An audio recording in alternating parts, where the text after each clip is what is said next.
Il-Forti Binġemma ġie trasferit lil Xjenza Malta bilan li l-Gvern inedi uffiċjalment l-inizjattiva ta' Space Park Malta. B'hekk dan is-sit militari magħluq se jinbidel f'Ċentru Nazzjonali għax-Xjenza, l-Edukazzjoni u l-Innovazzjoni. Għal darb'oħra l-Awtorità tal-Artijiet flimkien darba ma' Xjenza Malta, entità pubblika oħra, qiegħda tipprovdi proprjetà li hija proprjetà storika imma l-ħafna snin kienet tintuża u tiġi okkupata legalment tintuża ħażin. Issa dawn il-problemi solvejnihom u bi pjaċir kbir qegħdin naraw li Xjenza Malta toffri li tagħmel dan il-proġett li huwa proġett edukazzjoni mirat lejn ix-xjenza.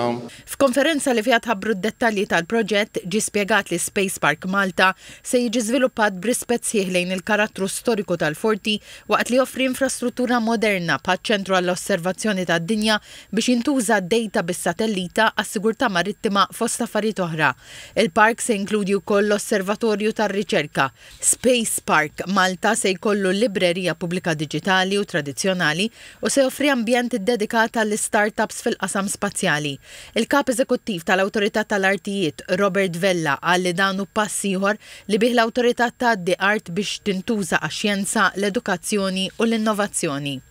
Il-kap eżekuttiv ta' Xjenza Malta Silvio Xerri qal li dan il-proġett hu parti mill-Viżjoni Malta 2050 li tħares lejn pajjiż aktar reżiljenti u kompetittiv fis-setturi emerġenti. Barra li dan is-sit għadda issa għand il-pubbliku se jiftaħ il-bibien, se nirkbu fuq l-esperjenza tal-Esplora li għandna Villa Bigi. Kulħadd jaf fil-popolarità tal-Esplora kemm nies u għexieren ta' familji iżuru din l-esperjenza li għandna fl-Esplora issa anke wkoll bil-luzzu li tlaq minn Taslima u mill-Belt u se nagħmlu l-istess ħaġa fil-Forti Binġemma.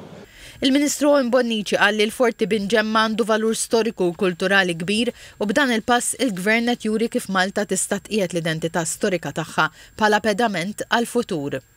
Forti Binġemma hija waħda mill-isbaħ siti storiċi li għandu f'pajjiżna ta' legat militari li hu marbut mal-passat ta' pajjiżna.